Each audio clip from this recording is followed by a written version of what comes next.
Selamat pagi Bapak Ibu dan saudara-saudara yang dikasihi oleh Tuhan.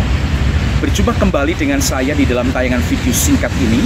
Dan sebelum kita bersama-sama membaca dan merenungkan firman Tuhan, terlebih dahulu kita akan tunduk kepala, kita berdoa. Mari kita berdoa.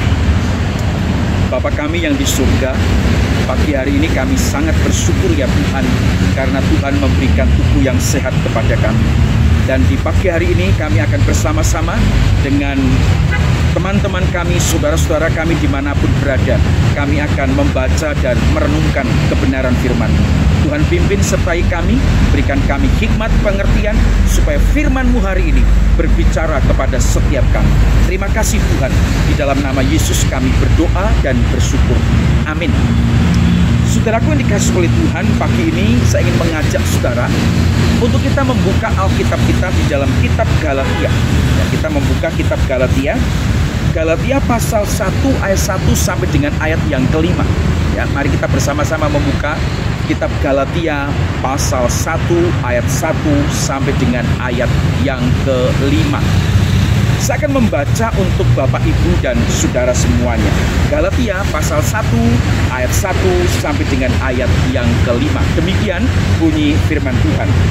Dari Paulus, seorang rasul, bukan karena manusia, juga bukan oleh seorang manusia, melainkan oleh Yesus Kristus dan Allah Bapa yang telah membangkitkan Dia dari antara orang mati. Dan dari semua saudara-saudara yang ada bersama-sama dengan aku kepada jemaat-jemaat di Galatia.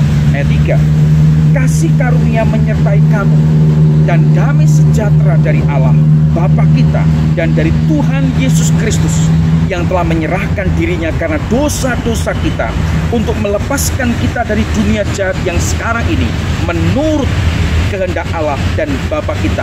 Baginya lah kemuliaan selama-lamanya. Amin.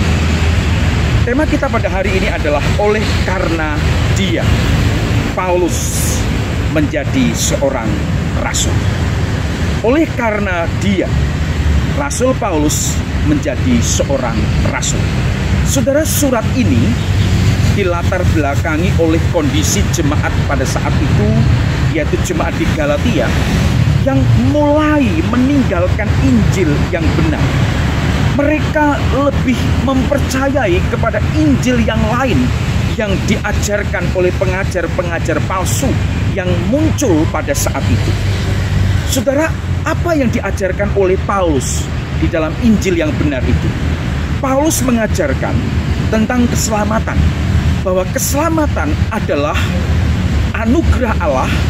Keselamatan adalah kasih karunia Allah semata-mata. Tetapi pengajar-pengajar palsu muncul dan mengajarkan Injil yang lain selain daripada Injil yang diajarkan oleh Paulus. Mereka mengajarkan, saudara, bahwa keselamatan memang betul adalah kasih karunia dan anugerah Allah, tetapi harus ditambah dengan melakukan hukum Taurat. Nah, itulah latar belakang daripada surat Galatia ini. Tetapi juga saudara, surat ini dilatar belakangi oleh orang-orang yang pada saat itu menentang, pada saat itu menolak, meragukan akan kerasulan dari Paulus. Mereka ini tidak percaya bahwa Paulus adalah seorang rasul. Karena itu saudara, kalau kita membaca di dalam ayat yang pertama sampai dengan ayat yang kelima, Paulus berusaha untuk menjelaskan siapakah dirinya. Mari kita lihat bersama-sama saudara. Alkitab menuliskan bahwa dia adalah seorang rasul. Paulus adalah seorang rasul. Apa itu rasul? Saudara, rasul adalah utusan Tuhan. Tugasnya adalah menyampaikan berita firman kepada umat Tuhan. Singkatnya saudara, bahwa seorang rasul adalah seorang yang diutus oleh Tuhan.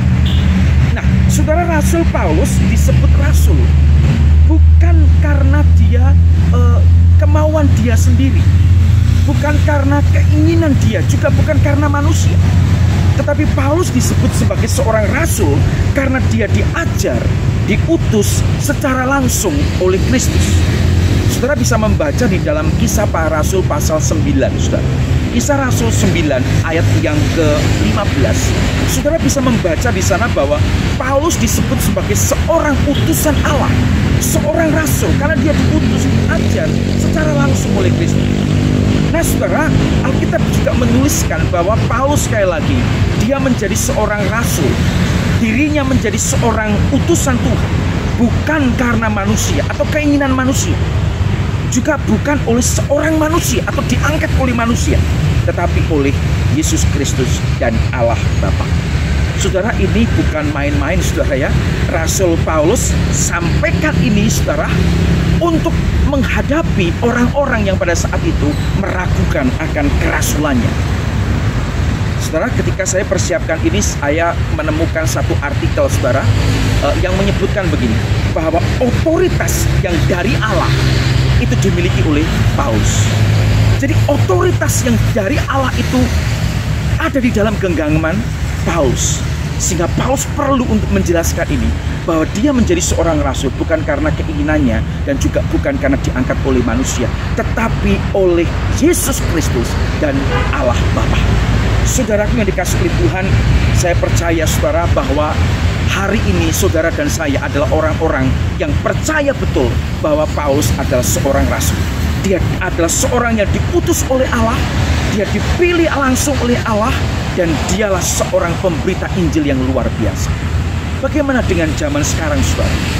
Sekarang memang rasul sudah tidak ada lagi.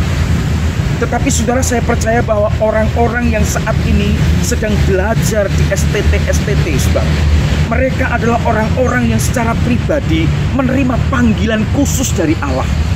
Mereka ada di sana bukan karena kemauan mereka. Mereka ada di sana oleh karena mereka yang meyakini bahwa mereka dipilih, dipanggil, dan nantinya diutus untuk memberitakan tentang kabar keselamatan. Karena itu saudara sekalian dikasih oleh Tuhan, mari kita terus dukung mereka. Para pemuda yang telah menyerahkan hidupnya untuk kemuliaan Tuhan, dan orang-orang yang secara khusus mereka dipilih oleh Tuhan supaya mereka bisa menyelesaikan proses belajar mereka, dan nantinya setelah lulus mereka menjadi seorang hamba-hamba Tuhan yang siap untuk melayani seperti Rasul Paulus. Sekali lagi saudara, Rasul Paulus dia meyakinkan orang-orang di sekitarnya bahwa dia adalah seorang rasul, seorang yang diutus oleh Allah, seorang yang diurapi oleh Allah untuk memberitakan kabar Injil. Saudaraku dikasih oleh Tuhan, bukan hanya itu saja Paulus catat di dalam bagian yang pertama ini, tetapi Paulus juga menyebutkan ada kebahagiaan-kebahagiaan yang Paulus catat di dalam kitab Galatia pasal 1 ayat 1 sampai dengan ayat yang kelima ini, yaitu kebahagiaan sebagai orang yang percaya. Kalau saudara membaca ayat 3 sampai 4, ada kebahagiaan bagi kita karena apa? Karena kita hidup di dalam kasih karunia Allah. Hidup di dalam kasih karunia Allah. Artinya apa saudara? Bicara tentang kasih karunia, bicara tentang grace saudara, maka kita sedang berbicara bahwa pada sesuatu yang mampu memberikan kebahagiaan, sesuatu yang mampu memberikan kesukaan, sukacita, kehangatan di dalam kita berbicara. Berbicara tentang kasih karunia, itu berarti mengingatkan kepada kita bahwa saudara dan saya diselamatkan karena kasih karunia Allah. Bicara tentang kasih karunia, bicara tentang grace, maka kita ingatkan lagi bahwa kita, dosa-dosa kita sudah diampuni oleh Tuhan, dan semuanya itu adalah karena kasih karunia Allah.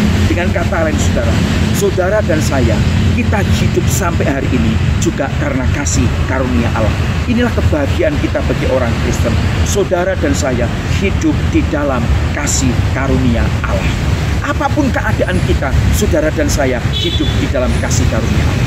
Kebahagiaan bukan hanya karena kita hidup di dalam kasih karunia Allah, tetapi kebahagiaan juga karena apa?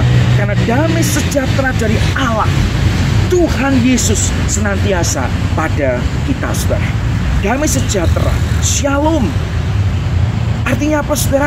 Keselarasan, keutuhan, kebaikan, kesejahteraan, bahkan keberhasilan di segala bidang kehidupan selalu ada pada kehidupan kita sebagai orang-orang yang percaya. Saudara, Rasul Paulus mengingatkan kepada orang-orang di Galatia bahwa kasih karunia Allah, anugerah Allah, damai sejahtera Allah itu tidak bisa lepas dari karya agung Yesus bagi kita. Ada karya Kristus, maka ada kasih karunia dan damai sejahtera.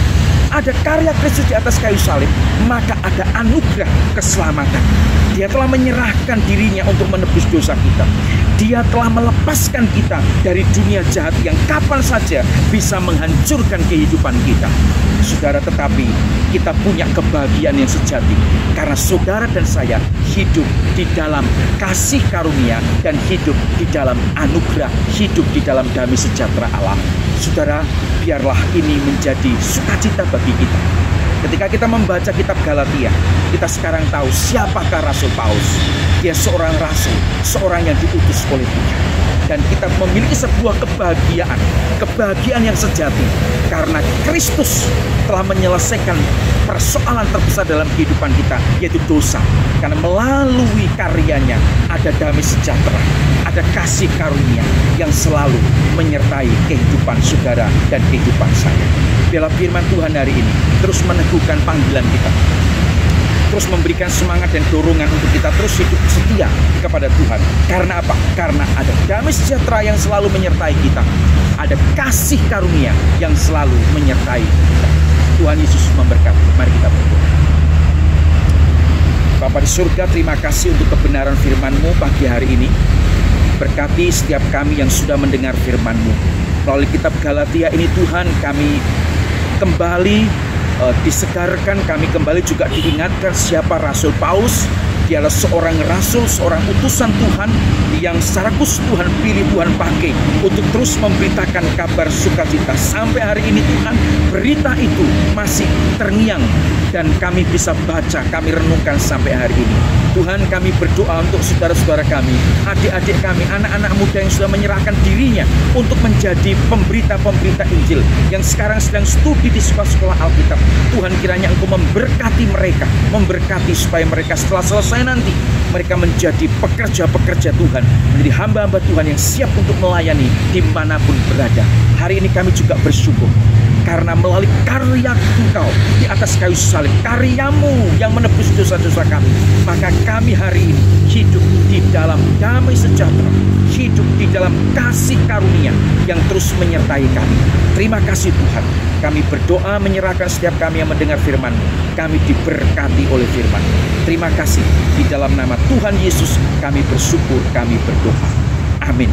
Tuhan Yesus memberkati kita. Haleluya. Amin.